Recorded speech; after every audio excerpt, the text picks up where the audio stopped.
Chapter 10. Letter, Dr. Seward, to the Honourable Arthur Holmwood.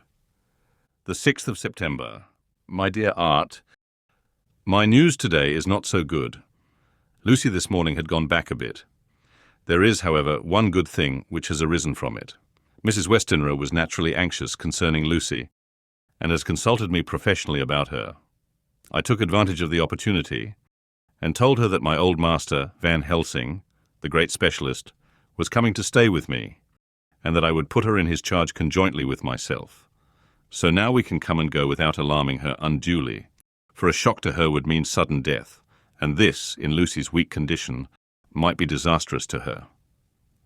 We are hedged in with difficulties, all of us, my poor old fellow, but please God, we shall come through them all right. If any need I shall write, so that, if you do not hear from me, take it for granted that I am simply waiting for news. In haste. Yours ever, John Seward. Dr. Seward's Diary. The 7th of September. The first thing Van Helsing said to me when we met at Liverpool Street was, "Have you said anything to our young friend, the lover of her?" "No," I said. "I waited till I had seen you, as I said in my telegram.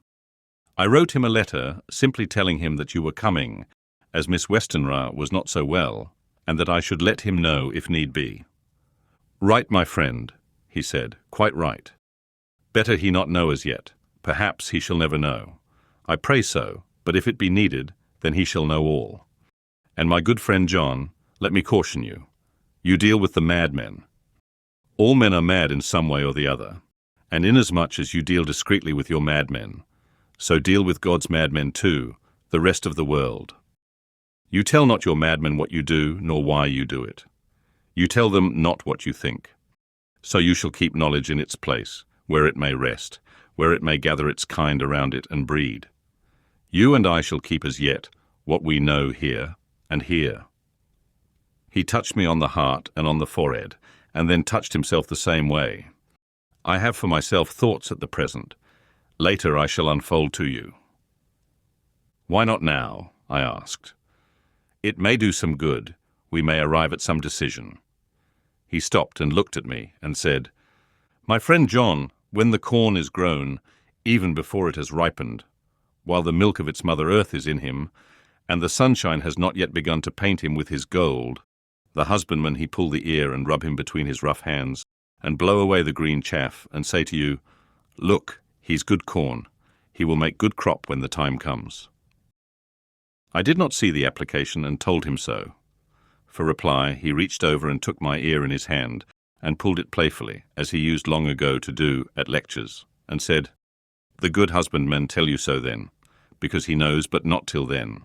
But you do not find the good husbandman dig up his planted corn to see if he grow. That is for the children who play at husbandry, and not for those who take it as of the work of their life. See you now, friend John, I have sown my corn, and nature has her work to do in making it sprout. If he sprout at all, there's some promise, and I wait till the ear begins to swell." He broke off, for he evidently saw that I understood. Then he went on, and very gravely, "You were always a careful student, and your casebook was ever more full than the rest. You were only student then. Now you are master, and I trust that good habit have not fail. Remember, my friend, that knowledge is stronger than memory, and we should not trust the weaker. Even if you have not kept the good practice, let me tell you that this case of our dear Miss is one that may be, mind I say may be, of such interest to us and others that all the rest may not make him kick the beam, as your people say. Take then good note of it. Nothing is too small. I counsel you, put down in record even your doubts and surmises. Hereafter it may be of interest to you to see how true you guess. We learn from failure, not from success." When I described Lucy's symptoms, the same as before, but infinitely more marked, he looked very grave, but said nothing. He took with him a bag in which were many instruments and drugs, the ghastly paraphernalia of our beneficial trade, as he once called, in one of his lectures, the equipment of a professor of the healing craft. When we were shown in, Mrs. Westenra met us. She was alarmed, but not nearly so much as I expected to find her. Nature, in one of her beneficent moods, has ordained that even death has some antidote to its own terrors. Here, in a case where any shock may prove fatal, matters are so ordered that from some cause or other the things not personal, even the terrible change in her daughter to whom she is so attached, do not seem to reach her. It is something like the way Dame Nature gathers round a foreign body, an envelope of some insensitive tissue which can protect from evil that which it would otherwise harm by contact. If this be an ordered selfishness, then we should pause before we condemn anyone for the vice of egoism, for there may be deeper root for its causes than we have knowledge of. I used my knowledge of this phase of spiritual pathology and laid down a rule that she should not be present with Lucy or think of her illness more than was absolutely required. She assented readily, so readily that I saw again the hand of nature fighting for life. Van Helsing and I were shown up to Lucy's room. If I was shocked when I saw her yesterday, I was horrified when I saw her today. She was ghastly, chalkily pale. The red seemed to have gone even from her lips and gums, and the bones of her face stood out prominently. Her breathing was painful to see or hear. Van Helsing's face grew set as marble, and his eyebrows converged till they almost touched over his nose. Lucy lay motionless, and did not seem to have strength to speak, so for a while we were all silent. Then Van Helsing beckoned to me, and we went gently out of the room. The instant we had closed the door, he stepped quickly along the passage to the next door, which was open. Then he pulled me quickly in with him and closed the door.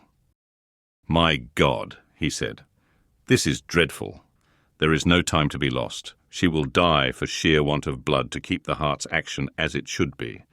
There must be transfusion of blood at once. Is it you or me?" "I am younger and stronger, Professor.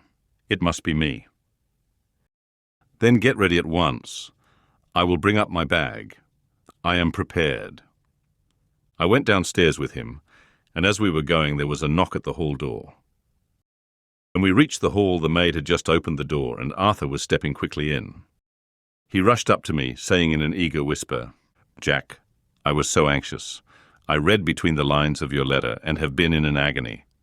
The dad was better, so I ran down here to see for myself. Is not that gentleman Dr. Van Helsing? I am so thankful to you, sir, for coming." When first the professor's eye had lit upon him, he had been angry at his interruption at such a time. But now, as he took in his stalwart proportions, and recognized the strong young manhood which seemed to emanate from him, his eyes gleamed. Without a pause, he said to him gravely, as he held out his hand, "Sir, you have come in time. You are the lover of our dear miss. She is bad, very, very bad. Nay, my child, do not go like that." For he suddenly grew pale and sat down in a chair almost fainting. "You are to help her. You can do more than any that live, and your courage is your best help." "What can I do?" asked Arthur hoarsely. "Tell me, and I shall do it. My life is hers, and I would give the last drop of blood in my body for her."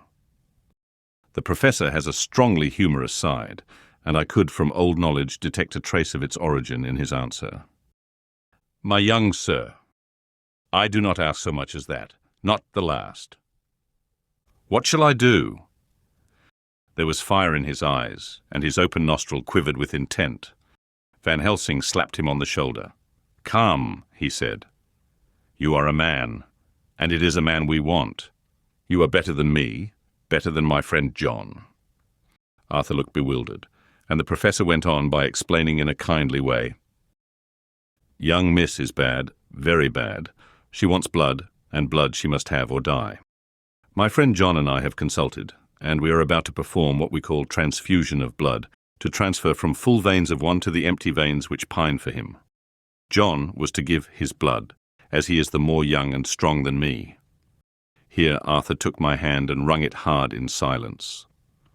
"But now you are here, you are more good than us, old or young, who toil much in the world of thought.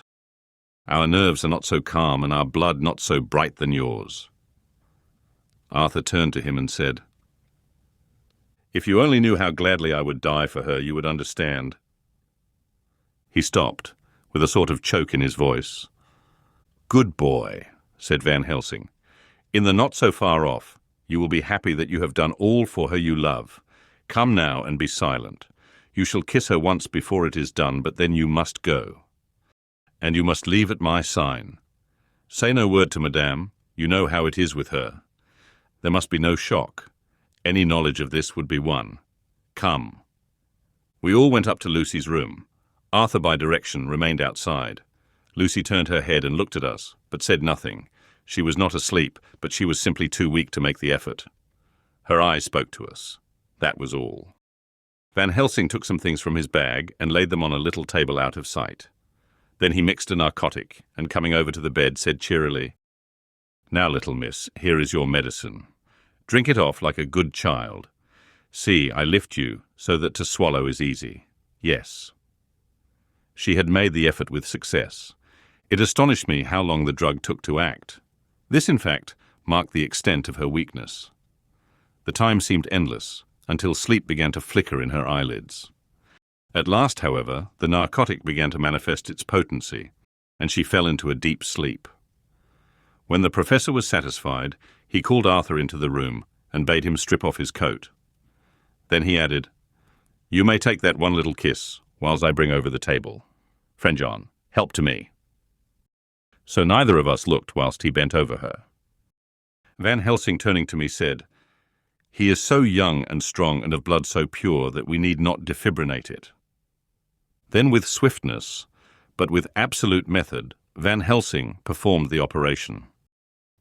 As the transfusion went on, something like life seemed to come back to poor Lucy's cheeks, and through Arthur's growing pallor, the joy of his face seemed absolutely to shine.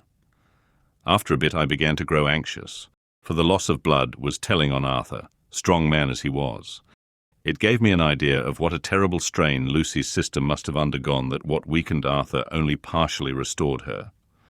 But the professor's face was set, and he stood watch in hand, and with his eyes fixed now on the patient and now on Arthur. I could hear my own heart beat. Presently he said in a soft voice, "Do not stir an instant. It is enough. You attend him. I will look to her." When all was over, I could see how much Arthur was weakened. I dressed the wound, and took his arm to bring him away, when Van Helsing spoke without turning round. The man seems to have eyes in the back of his head. "The brave lover, I think, deserve another kiss, which he shall have presently." And as he had now finished his operation, he adjusted the pillow to the patient's head. As he did so, the narrow black velvet band which she seems always to wear round her throat, buckled with an old diamond buckle which her lover had given her, was dragged a little up and showed a red mark on her throat. Arthur did not notice it, but I could hear the deep hiss of indrawn breath, which is one of Van Helsing's ways of betraying emotion. He said nothing at the moment, but turned to me, saying, "Now take down our brave young lover, give him of the port wine, and let him lie down a while. He must then go home and rest, sleep much and eat much, that he may be recruited of what he has so given to his love. He must not stay here. Hold. A moment. I may take it, sir, that you are anxious of result. Then bring it with you that in all ways the operation is successful. You have saved her life this time, and you can go home and rest easy in mind that all that can be is. I shall tell her all when she is well. She shall love you none the less for what you have done. Goodbye." When Arthur had gone, I went back to the room. Lucy was sleeping gently, but her breathing was stronger. I could see the counterpane move as her breast heaved. By the bedside sat Van Helsing, looking at her intently. The velvet band again covered the red mark. I asked the professor in a whisper, "What do you make of that mark on her throat?" "What do you make of it?" "I have not examined it yet," I answered, and then and there proceeded to loose the band. Just over the external jugular vein there were 2 punctures, not large, but not wholesome looking. There was no sign of disease, but the edges were white and worn-looking, as if by some trituration. It at once occurred to me that this wound, or whatever it was, might be the means of that manifest loss of blood. But I abandoned the idea as soon as formed, for such a thing could not be. The whole bed would have been drenched to a scarlet with the blood which the girl must have lost to leave such a pallor as she had before the transfusion. "Well?" said Van Helsing. "Well," said I can make nothing of it." The professor stood up. "I must go back to Amsterdam tonight," he said. "There are books and things there which I want. You must remain here all the night, and you must not let your sight pass from her." "Shall I have a nurse?" I asked. "We are the best nurses, you and I. You keep watch all night. See that she is well fed, and that nothing disturbs her. You must not sleep all the night. Later on we can sleep, you and I. I shall be back as soon as possible. And then we may begin." "May begin?" I said. "What on earth do you mean?" "We shall see," he answered as he hurried out. He came back a moment later and put his head inside the door and said with warning finger held up, "Remember, she is your charge. If you leave her and harm befall, you shall not sleep easy hereafter." Dr. Seward's diary continued. The 8th of September. I sat up all night with Lucy. The opiate worked itself off towards dusk and she waked naturally. She looked a different being from what she had been before the operation. Her spirits even were good and she was full of a happy vivacity. But I could see evidences of the absolute prostration which she had undergone. When I told Mrs. Westneraar that Dr. Van Helsing had directed that I should sit up with her, she almost pooh-poohed the idea, pointing out her daughter's renewed strength and excellent spirits. I was firm, however, and made preparations for my long vigil. When her maid had prepared her for the night, I came in, having in the meantime had supper, and took a seat by the bedside. She did not in any way make objection, but looked at me gratefully whenever I caught her eye. After a long spell, she seemed sinking off to sleep, but with an effort seemed to pull herself together and shook it off. This was repeated several times, with greater effort and with shorter pauses as the time moved on. It was apparent that she did not want to sleep, so I tackled the subject at once. "You do not want to go to sleep?" "No, I am afraid." "Afraid to go to sleep. Why so?" "It is the boon we all crave for." "Ah, not if you were like me, if sleep was to you a presage of horror." "A presage of horror. What on earth do you mean?" "I don't know. Oh, I don't know. And that is what is so terrible. All this weakness comes to me in sleep, until I dread the very thought."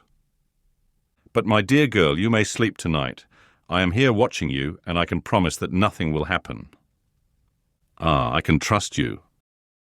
I seized the opportunity and said, "I promise you that if I see any evidence of bad dreams, I will wake you at once." "You will?" "Oh, will you really? How good you are to me. Then I will sleep." And almost at the word, she gave a deep sigh of relief and sank back, asleep. All night long I watched by her. She never stirred, but slept on and on in a deep, tranquil, life-giving, health-giving sleep. Her lips were slightly parted, and her breast rose and fell with the regularity of a pendulum. There was a smile on her face, and it was evident that no bad dreams had come to disturb her peace of mind. In the early morning her maid came, and I left her in her care and took myself back home. For I was anxious about many things. I sent a short wire to Van Helsing and to Arthur, telling them of the excellent result of the operation. My own work, with its manifold arrears, took me all day to clear off. It was dark when I was able to inquire about my zoophagous patient. The report was good. He had been quite quiet for the past day and night. A telegram came from Van Helsing at Amsterdam whilst I was at dinner, suggesting that I should be at Hillingham tonight, as it might be well to be at hand, and stating that he was leaving by the night mail and would join me early in the morning. The 9th of September. I was pretty tired and worn out when I got to Hillingham. For 2 nights I had hardly had a wink of sleep, and my brain was beginning to feel that numbness which marks cerebral exhaustion. Lucy was up and in cheerful spirits. When she shook hands with me, she looked sharply in my face and said, "No sitting up tonight for you. You are worn out. I am quite well again, indeed I am, and if there is to be any sitting up, it is I who will sit up with you." I would not argue the point, but went and had my supper. Lucy came with me, and, enlivened by her charming presence, I made an excellent meal, and had a couple of glasses of the more than excellent port. Then Lucy took me upstairs and showed me a room next her own, where a cosy fire was burning. "Now," she said, "you must stay here. I shall leave this door open and my door too. You can lie on the sofa, for I know that nothing would induce any of you doctors to go to bed whilst there is a patient above the horizon. If I want anything, I shall call out, and you can come to me at once." I could not but acquiesce, for I was dog-tired, and could not have sat up had I tried. So, on her renewing her promise to call me if she should want anything, I lay on the sofa and forgot all about everything. Lucy Westenra's diary. The 9th of September. I feel so happy tonight. I have been so miserably weak that to be able to think and move about is like feeling sunshine after a long spell of east wind out of a steel sky. Somehow Arthur feels very, very close to me. I seem to feel his presence warm about me. I suppose it is that sickness and weakness are selfish things and turn our inner eyes and sympathy on ourselves, whilst health and strength give love rein, and in thought and feeling he can wander where he wills. I know where my thoughts are. If Arthur only knew. My dear, your ears must tingle as you sleep, as mine do waking. Oh, the blissful rest of last night. How I slept with that dear, good Dr. Seward watching me. And tonight I shall not fear to sleep, since he is close at hand and within call. Thank everybody for being so good to me. Thank God. Good night, Arthur. Dr. Seward's diary, the 10th of September. I was conscious of the professor's hand on my head and started awake all in a second. That is one of the things that we learn in an asylum, at any rate. "And how is our patient?"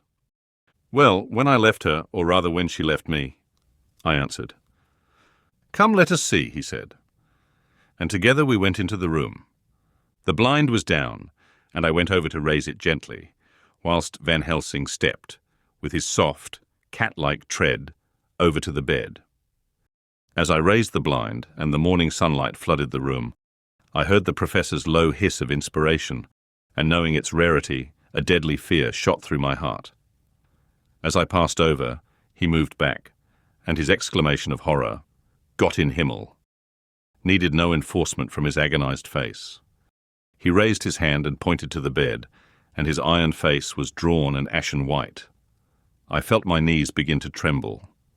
There on the bed, seemingly in a swoon, lay poor Lucy, more horribly white and wan-looking than ever. Even the lips were white, and the gums seemed to have shrunken back from the teeth, as we sometimes see in a corpse after a prolonged illness. Van Helsing raised his foot to stamp in anger, but the instinct of his life and all the long years of habit stood to him, and he put it down again softly. "Quick," he said, "bring the brandy." I flew to the dining room and returned with the decanter. He wetted the poor white lips with it, and together we rubbed palm and wrist and heart. He felt her heart, and after a few moments of agonizing suspense said, "It is not too late. It beats, though, but feebly. All our work is undone. We must begin again. There is no young Arthur here now. I have to call on you yourself this time, friend John." As he spoke, he was dipping into his bag and producing the instruments for transfusion. I had taken off my coat and rolled up my shirt sleeve. There was no possibility of an opiate just at present, and no need of one. And so, without a moment's delay, we began the operation. After a time, it did not seem a short time either, for the draining away of one's blood, no matter how willingly it be given, is a terrible feeling. Van Helsing held up a warning finger. "Do not stir," he said, "but I fear that with growing strength she may wake. And that would make danger, oh, so much danger. But I shall precaution take. I shall give hypodermic injection of morphia." He proceeded then, swiftly and deftly, to carry out his intent. The effect on Lucy was not bad, for the faint seemed to merge subtly into the narcotic sleep. It was with a feeling of personal pride that I could see a faint tinge of colour steal back into the pallid cheeks and lips.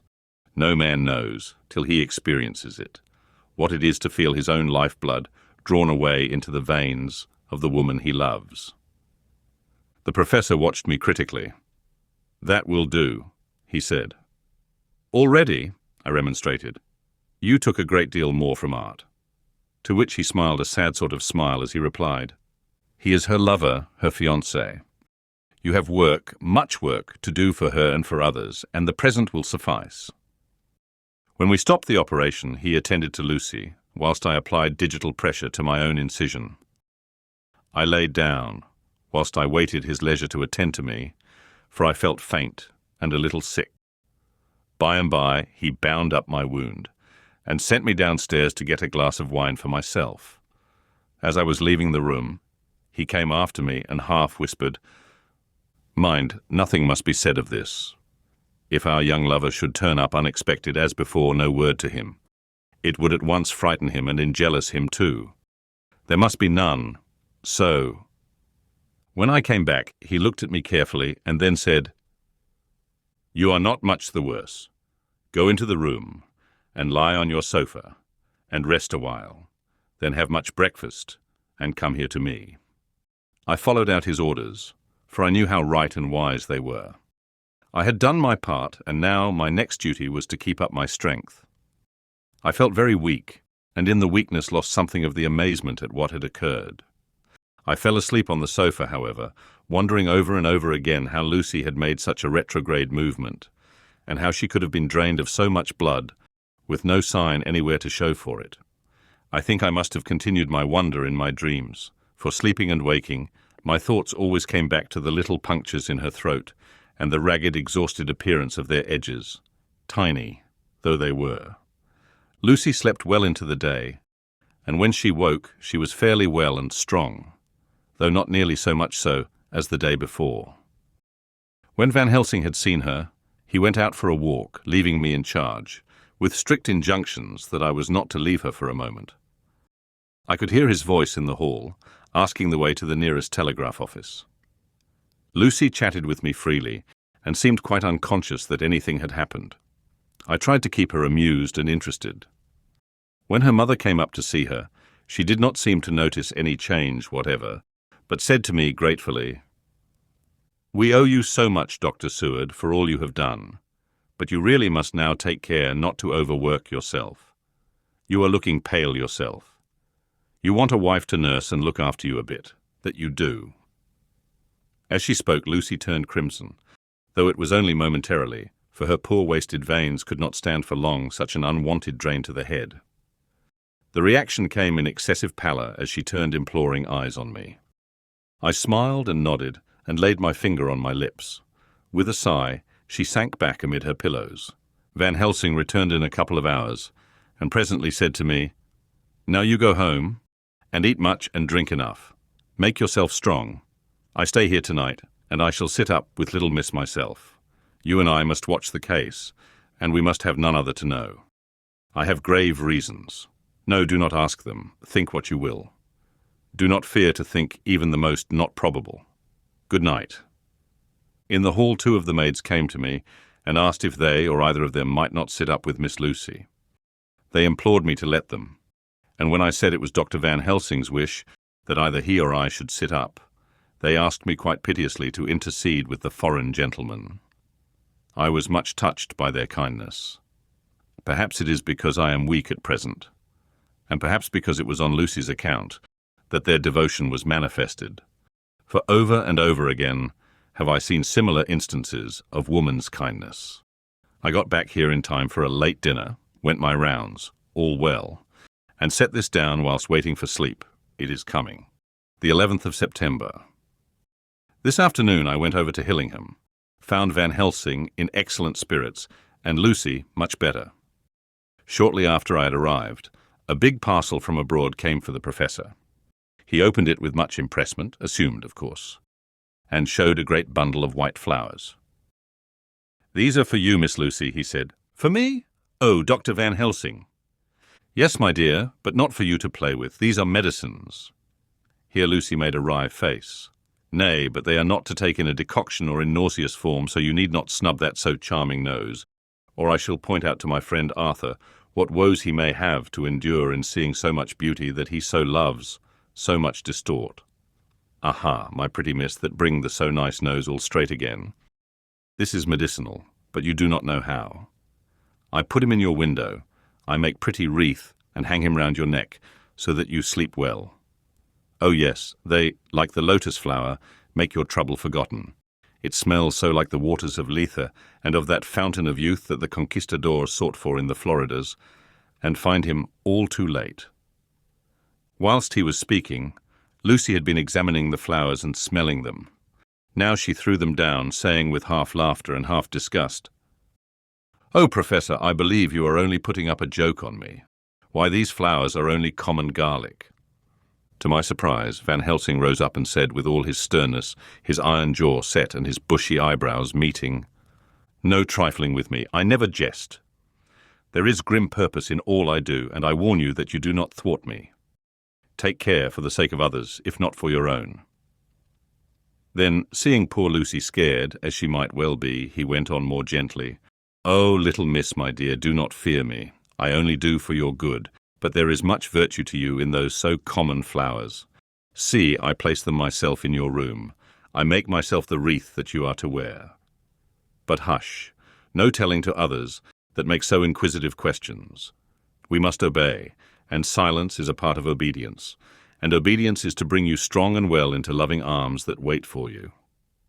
Now sit still a while. Come with me, friend John, and you shall help me deck the room with my garlic, which is all the way from Haarlem, where my friend Vanderpool raised herb in his glass houses all the year. I had to telegraph yesterday, or they would not have been here." We went into the room, taking the flowers with us. The professor's actions were certainly odd, and not to be found in any pharmacopoeia that I ever heard of.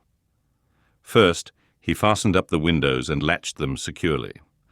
Next, taking a handful of the flowers, he rubbed them all over the sashes, as though to ensure that every whiff of air that might get in would be laden with the garlic smell. Then with the wisp he rubbed all over the jamb of the door, above, below, and at each side, and round the fireplace in the same way. It all seemed grotesque to me, and presently I said, "Well, Professor, I know you always have a reason for what you do, but this certainly puzzles me. It is well we have no skeptic here, or he would say that you were working some spell to keep out an evil spirit." "Perhaps I am," he answered quietly, as he began to make the wreath which Lucy was to wear around her neck. We then waited whilst Lucy made her toilet for the night, and when she was in bed, he came and himself fixed the wreath of garlic round her neck. The last words he said to her were, "Take care you do not disturb it, and even if the room feel close, do not tonight open the window or the door." "I promise," said Lucy, "and thank you both 1,000 times for all your kindness to me. Oh, what have I done to be blessed with such friends?" As we left the house in my fly, which was waiting, Van Helsing said, "Tonight I can sleep in peace, and sleep I want. 2 nights of travel, much reading in the day between, and much anxiety on the day to follow, and a night to sit up, without to wink. Tomorrow in the morning early you call for me, and we come together to see our pretty miss, so much more strong for my spell which I have work. Ho, ho." He seemed so confident that I, remembering my own confidence 2 nights before, and with the baneful result, felt awe and vague terror. It must have been my weakness that made me hesitate to tell it to my friend, but I felt it all the more, like unshed tears.